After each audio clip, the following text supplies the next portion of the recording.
Buenos días. Pues muchas gracias a los valientes por acompañarnos.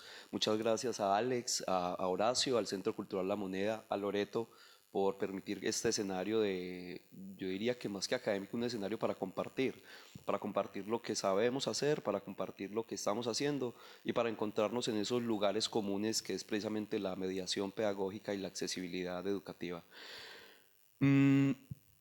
Pues yo creo que precisamente en aras como de eso, el compartirles, les quiero contar como un poco quiénes somos como Museo de Antioquia y qué hacemos en el Museo de Antioquia.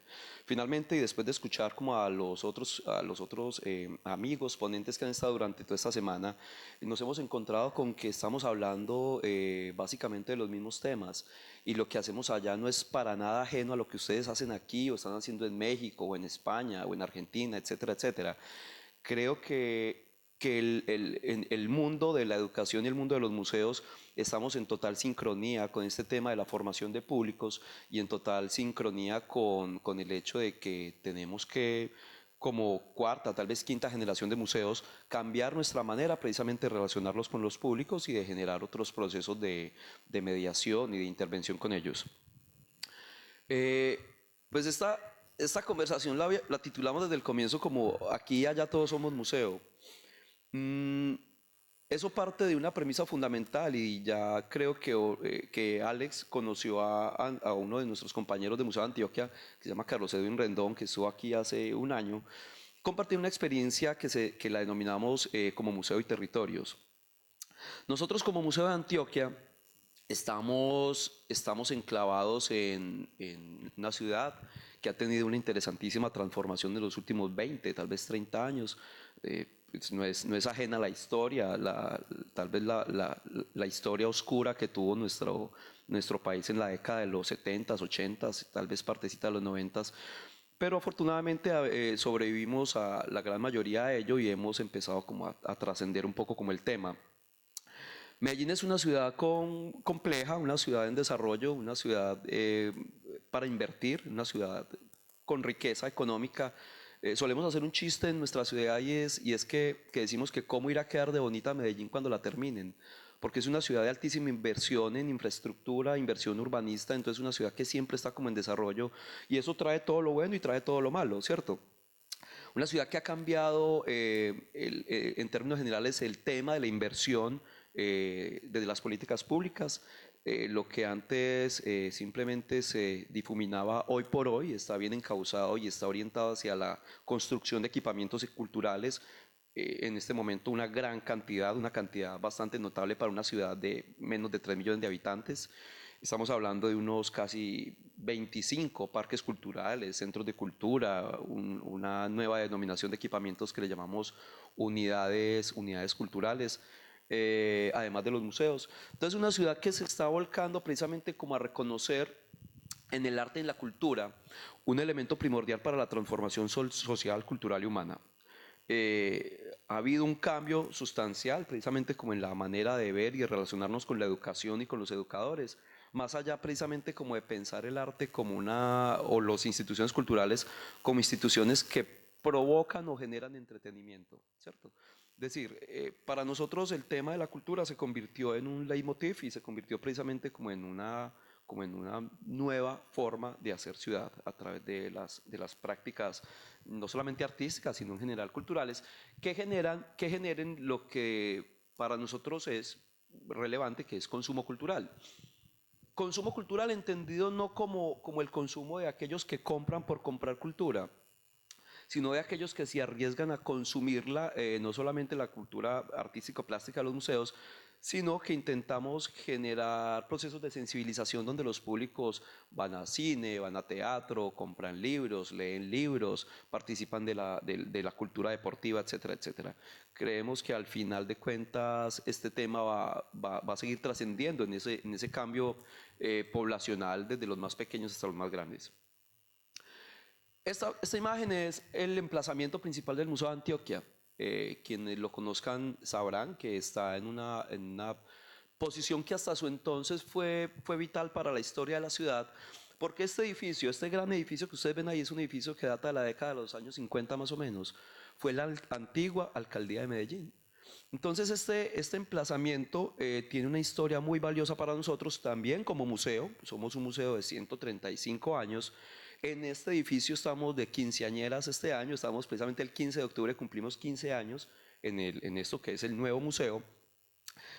Y tenemos una larga historia. En este sector es un sector, como casi todos los centros de las ciudades, con sus complejidades, ¿cierto? Es un sector que tiene una- una- unos vecinos, un perímetro estructural poblacional bastante difícil, un sector rodeado de prostitución, rodeado de problemas de violencia, un sector rodeado de problemas de población en alto estado o estadio de vulnerabilidad, a donde se ha trasladado gran parte de ese conflicto transnacional que ya le denominamos nosotros microtráfico, pero eso no nos hace perder la esperanza de que se puede seguir haciendo transformación de ciudad.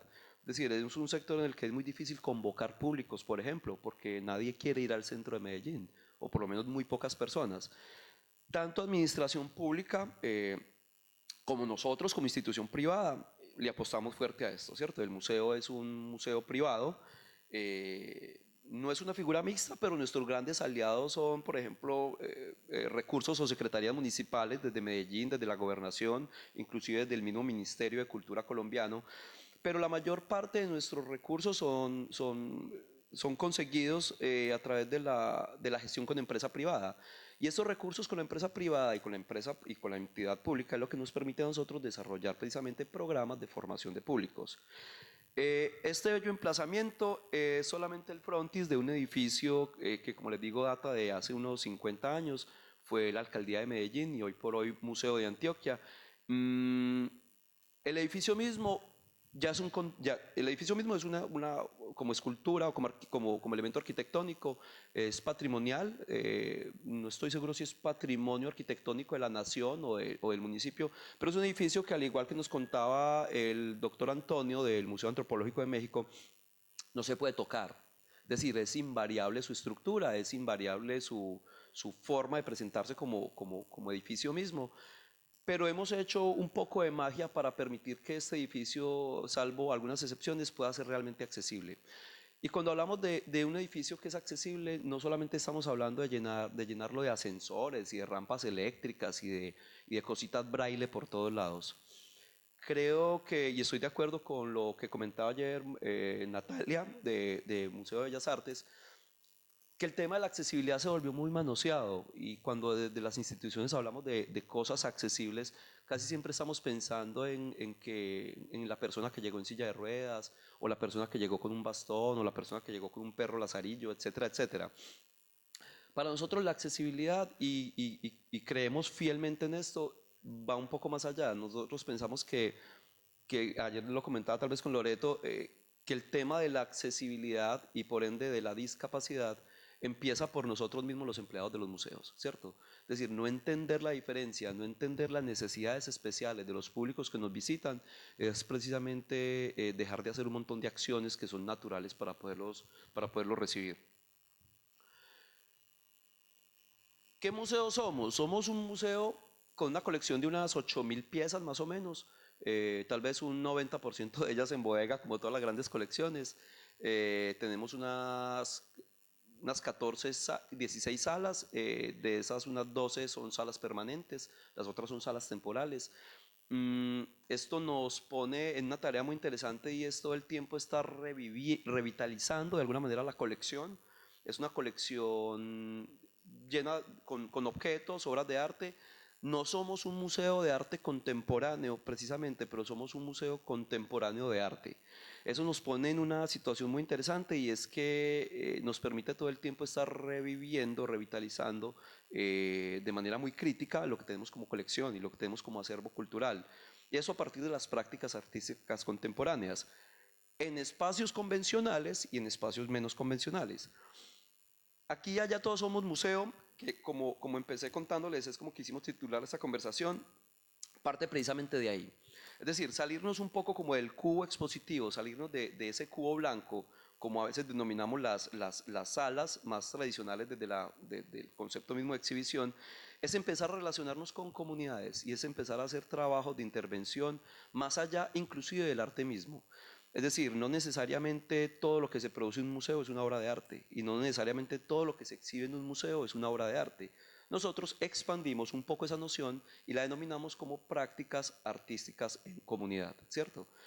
Y cuando hablamos de comunidad, que es un tema también un poco también muy manoseado, estamos queriendo decir que no es que vamos a las comunidades desde una suerte de itinerancia museográfica a llevarles un camionado de réplicas o de reproducciones o de originales.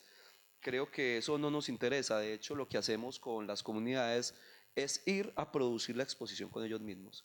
Es hacer unas labores de recuperación de memoria, de patrimonio, precisamente entendiendo que la labor y el diálogo y la participación se hace es con ellos.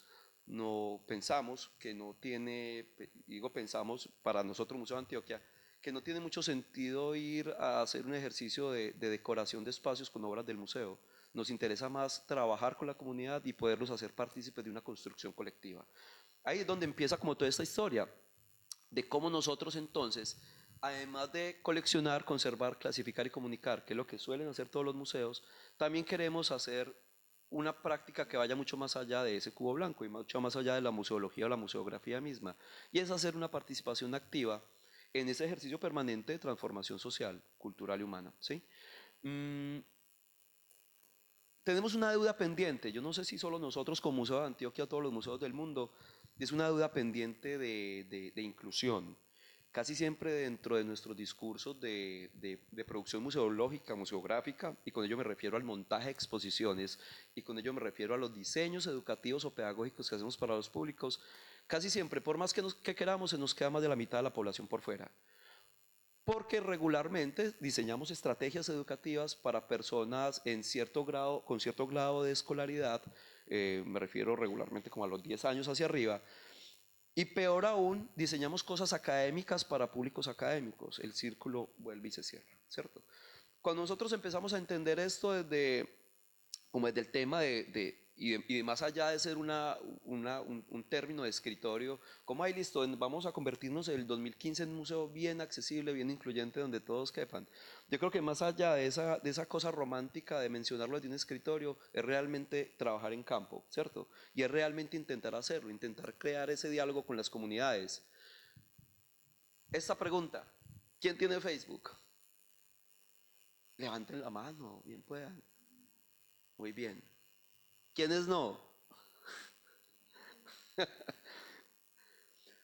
Partimos de un juego tan sencillo como este cuando hacemos museo itinerante, cuando hablamos de colección. Nosotros creemos que con las comunidades pasa lo mismo que pasa en algo tan cotidiano, en la vida cotidiana, como son las redes sociales, ¿cierto? Ustedes en una red social regularmente lo que hacen es coleccionar, ¿cierto? Clasificar, comunicar y mantener una colección viva que se mantiene a punta de memorias, de recuerdos, de fotografías, de historias y, por qué no, de personas, ¿cierto? Hay un ejercicio absolutamente museológico, museográfico dentro de algo tan cotidiano como tener una red social. Esta premisa de trabajo nos permite a nosotros llegar precisamente a las comunidades para compartirles una experiencia similar. Es decir, realmente todos somos un museo. Si hacemos un pequeño inventario de lo que en este momento tenemos en los bolsillos, de lo que tenemos en nuestra cartera, en nuestro bolso, etcétera, etcétera, de lo que tenemos en nuestros recuerdos, podemos pensar que todo eso es susceptible de ser convertido, considerado como una colección de memorias, una colección de recuerdos, una colección de patrimonios en plural, y que nos permite entender que todos hacemos, queramos o no, parte activa de la producción cultural. Eso ya nos incluyó, ¿cierto? Eso ya nos metió dentro de este mundo del ejercicio del hacer cultura. Cuando me vaya pasando el tiempo, me das una seña, por favor, ¿sí? Partimos como de muchas cosas. Les decía ahorita, creemos que no se trata propiamente como de pensar el tema de la accesibilidad o la inclusión desde un escritorio. Es demasiado fácil. Y cuando se escribe o cuando se postula un proyecto, un programa, es demasiado fácil resolverlo desde la palabra, desde un texto, desde un documento. Peter Burke decía una cosa muy interesante sobre qué bonito que se ve Londres en llamas. No sé si recuerdan esa frase que se volvió histórica en la literatura. Es decir, qué bello se ve Londres en llamas, pero de lejos. Pero qué horrible se ve ver Londres en llamas estando adentro de ese gran escenario. Eso pie o da pie para pensar en un término acuñado por el mismo Peter Burke que habla de estética de proximidad. Cuando nos relacionamos con los públicos, la idea es trabajar directamente con ellos, ¿cierto? Cuando hablamos de inclusión o de accesibilidad, no podemos inventarnos una respuesta a problemas que no entendemos y a necesidades que regularmente no son las propias. Pero como museólogos, como museógrafos, como trabajadores de museos, como educadores, como mediadores pedagógicos, sí podemos empezar a entender esa relación directa con los públicos o con la población a través precisamente de un diálogo directo. Quise recortar, retomar y compartirles esta pregunta que se la escuché a un ponente hace muchos años en una conferencia precisamente era otra cosa, creo que era sobre literatura infantil. Un ponente español, si alguien recuerda esto y se acuerda del nombre de este personaje, le agradecería infinitamente, que partía de esa pregunta: ¿qué es el frío para un niño en España? Una pregunta como tan sencilla puede tal vez arrojar unas respuestas sorprendentes. La respuesta de un niño de 5 años en España frente a la pregunta ¿qué es el frío? Era: es lo que le da a mi papá o a mi mamá y me pone un saquito, o un busito, o un suétercito, no sé cómo le llamamos aquí realmente. Es como eso, es cuando nosotros nos apropiamos del sentimiento del otro sin preguntarle si el otro sí lo quiere o lo necesita. Y eso nos pasa regularmente en la educación. Nunca nos detenemos a preguntarle a nuestras audiencias, públicos, comunidades, seres humanos, si lo que estamos haciendo, si es lo que ellos quieren hacer. ¿Sí? Ahí estamos partiendo también de un gran problema, que más que un problema se debería volver una discusión y un punto de debate, y es en la educación que hacemos las instituciones de educación no formal, como los museos, si realmente lo que necesita la comunidad o lo que necesitan las personas. Es decir, las personas sí necesitan, por ejemplo, voy a decir cualquier cosa a título personal, las personas sí necesitarán, por ejemplo, una exposición de arte transvanguardista o postcontemporáneo. Pues no sé, nos hemos detenido a preguntar realmente qué quieren ver o hacer. Miren esa frasecita que sigue después de la pregunta de qué es el frío. Ser, recordar, pensar, sentir, crear, volver a ser. Creo que darle como espacios a las personas para que puedan vivir y relacionarse con esto de alguna u otra manera, con la educación y con los museos, es volver a hacer espacios para ellos, es volver a hacer museos para las personas, no solamente para los objetos. Así a los museos nos caracterice o nos clasifique el ICOM como unas instituciones que deben coleccionar, conservar, clasificar, comunicar. Creo que no necesariamente ese cubo blanco o ese contenedor de cosas, objetos, piezas, pinturas, dibujos, etcétera, etcétera, animales embalsamados, cualquier cosa, creo que no podemos perder como el norte con la relación de que precisamente esa colección se tiene, se conserva y se comunica, es para que las personas puedan generar un diálogo a través de ella, ¿cierto? Y no solamente para que se vuelvan expertas en animales embalsamados o en pinturas de arte contemporáneo o en objetos viejos. Creo que es más la excusa para ir un poco más allá y trascender el objeto y trascender el museo mismo. Pensar con el otro es pensar para el otro. Qué interesante sería que esto se convirtiese en una premisa museológica a la hora de la construcción de contenidos. Ahorita les contaba la breve historia de nuestra reciente historia como museo, 15 años siendo un museo actual, o que por lo menos quiere ser actual, y estamos aprendiendo de esto, y hemos cometido todos los errores posibles. Es así como una ley permanente, si algo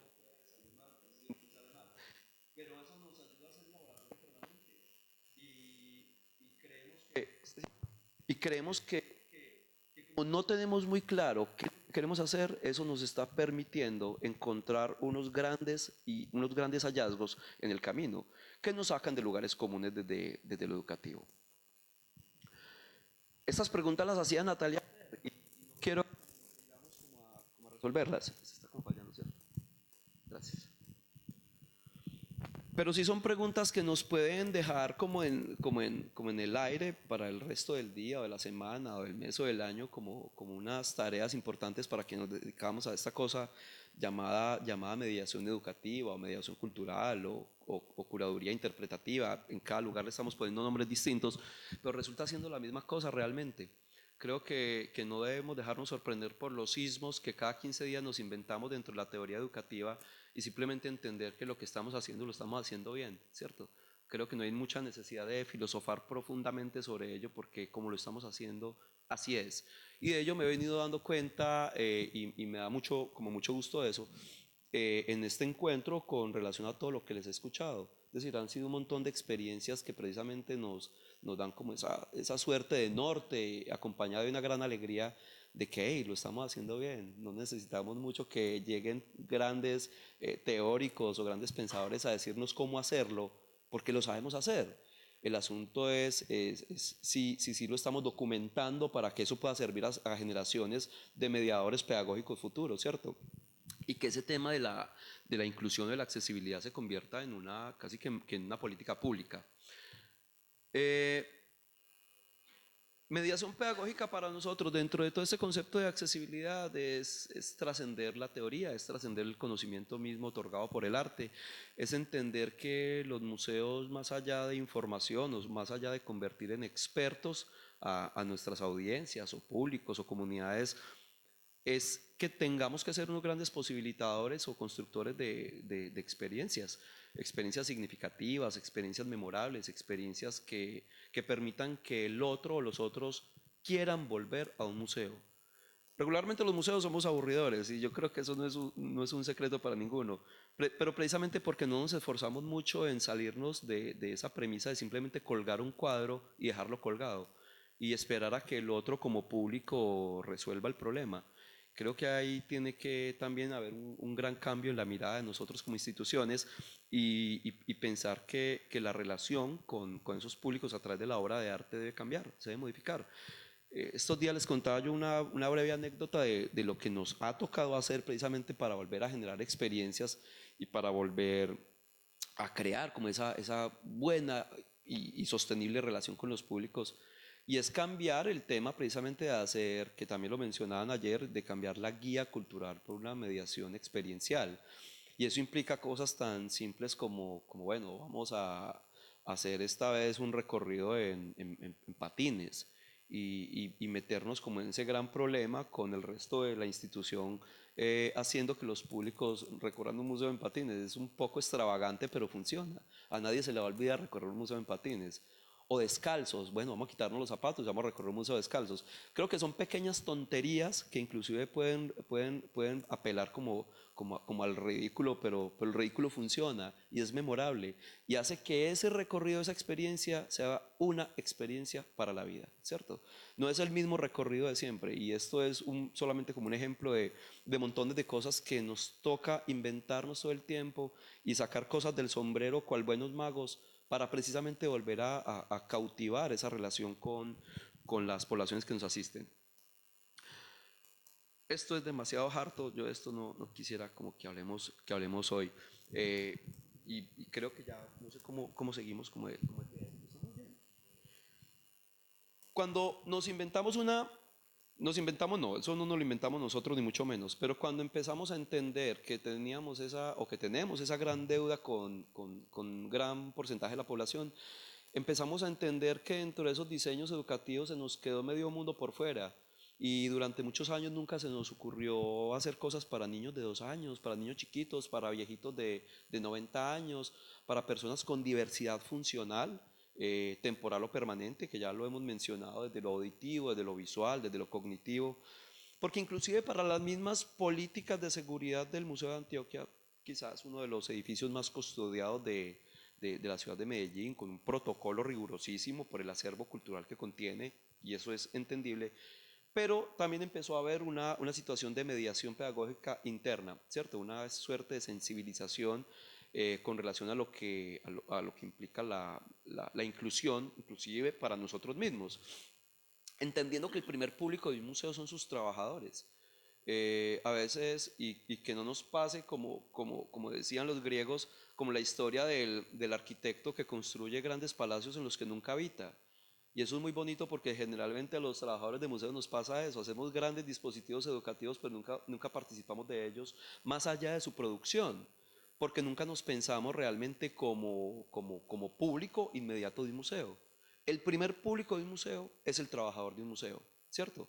Desde quien te recibe en una taquilla, desde quien custodia el personal de seguridad, los administrativos, los mediadores, las personas de servicios generales, el que sirve el tinto o la que sirve el tinto, etcétera, etcétera, etcétera.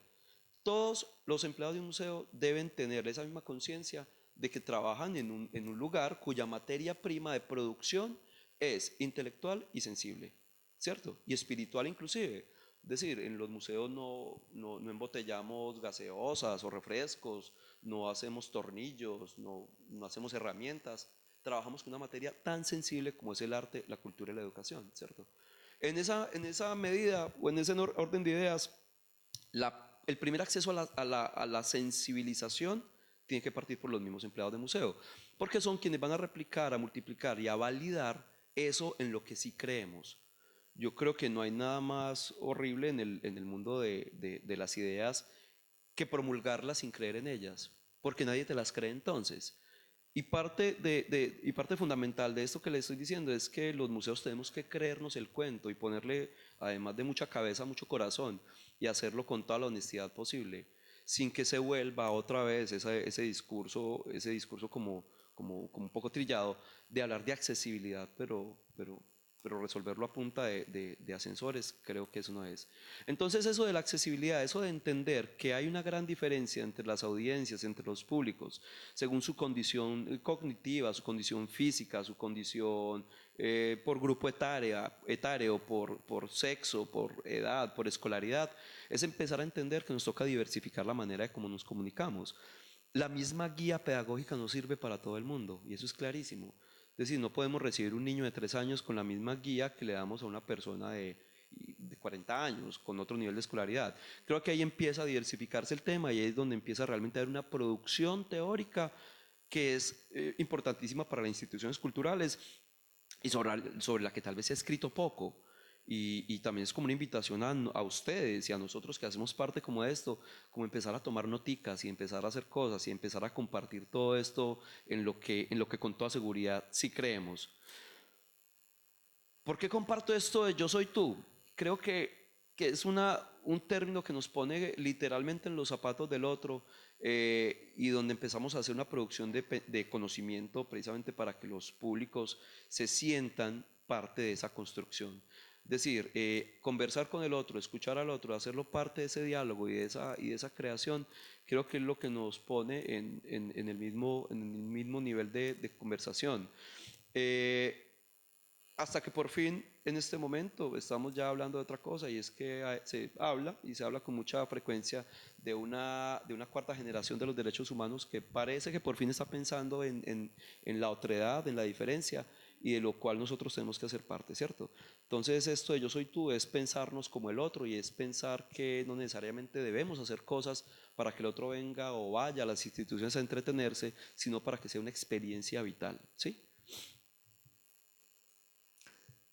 Esa diapositiva es horrible y yo creo que he andado con ella por no sé cuántos años y no he querido ni cambiarla ni volverla a hacer y tampoco la he querido sacar porque me permite conversar precisamente un poco sobre ese tema de cómo estamos hablando dentro de esa cuarta generación de derechos humanos sobre una economía solidaria de conocimiento donde lo que hacemos realmente implica un todo, implica saber aprender, saber enseñar, saber desaprender, saber compartir y saber reconocer sobre todo que todo lo que hagamos tiene una relación inmediata con el otro o con los otros.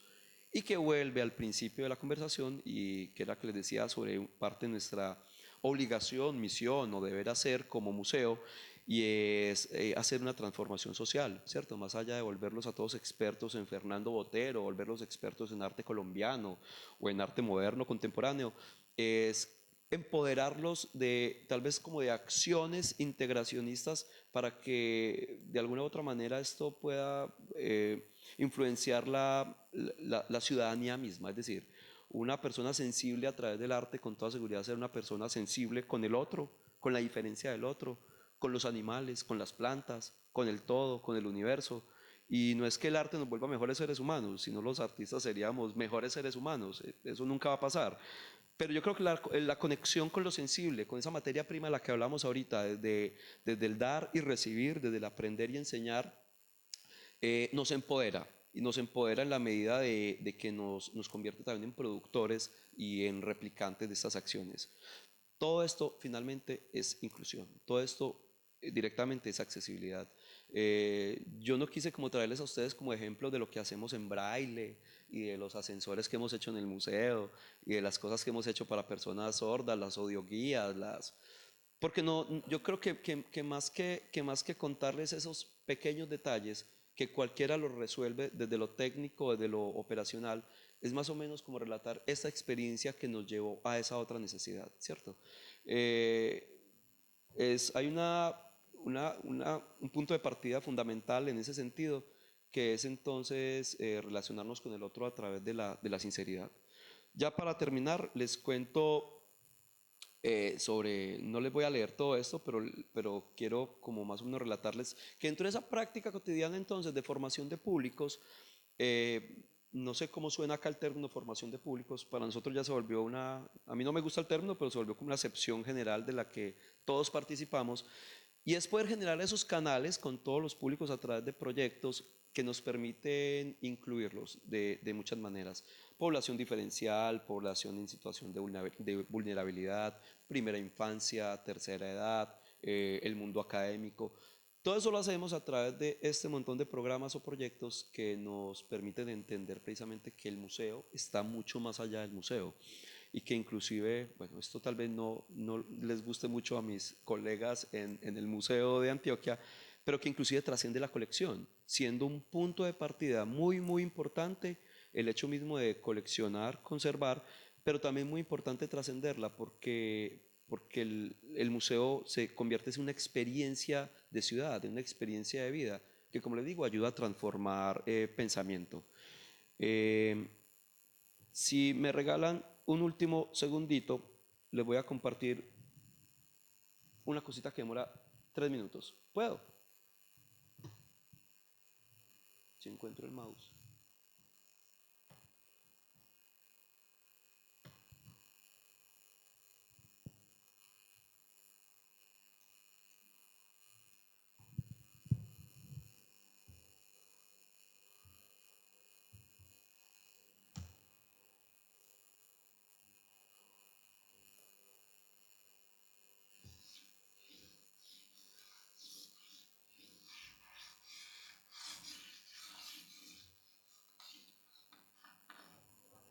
Bien, chicos, silencio ya. Para mañana quiero que me escribáis una redacción de la longitud que queráis, pero el tema tiene que ser el siguiente: los colores de las flores. Okay, now close your books, pick your things and line up.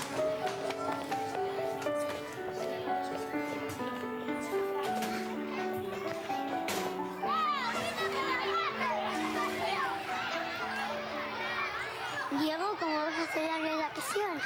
No sé, me pondré a investigar, supongo. Mira, Diego, las margaritas son amarillas, las rosas son rojas, las violetas son violetas. Javier, empieza la lectura. Con 10 cañones por banda, viento en popa toda vela, no corta el mar sino vuela, un velero bergantín. ¿Quién quiere seguir leyendo? Alex. Mira, Diego, creo que lo mejor es que hagas la redacción tú mismo. Estoy segurísima de que algo se te va a ocurrir. No. Color.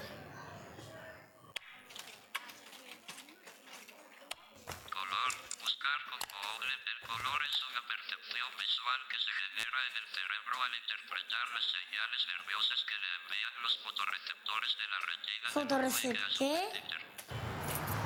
Los colores de las flores, ¿eh? Pues a ver cómo sales de esta. Y entonces el caracol y el pajarito se pusieron a discutir quién se quedaba con la flor. Y el pajarito A ver, le dijo... mamá, repíteme esa parte. El caracol y el pajarito se pusieron a discutir quién se quedaba con la flor.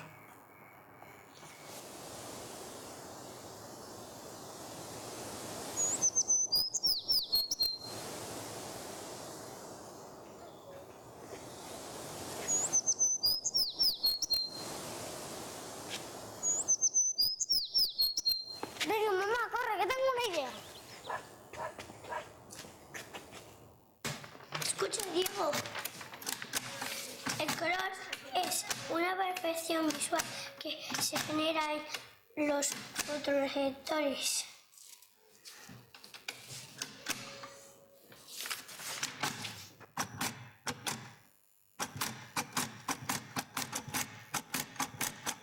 Las amarillas son las margaritas, que tienen un tallo muy largo. Mi hermana la usa para jugar al me quiere, no me quiere. Mi madre dice que no las arranquemos, porque son difíciles de encontrar. Muy bien, Javi, quizá un poquito larga. Bien, ¿quién quiere salir ahora a leer la suya? Diego, ¿te animas tú? Venga.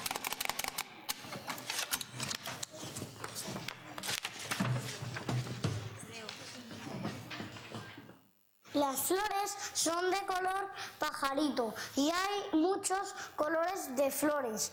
Por eso hay tantos pajaritos, porque hay un pajarito para que cada flor tenga su color. También hay flores color abeja o color vaquita del campo. En el campo de...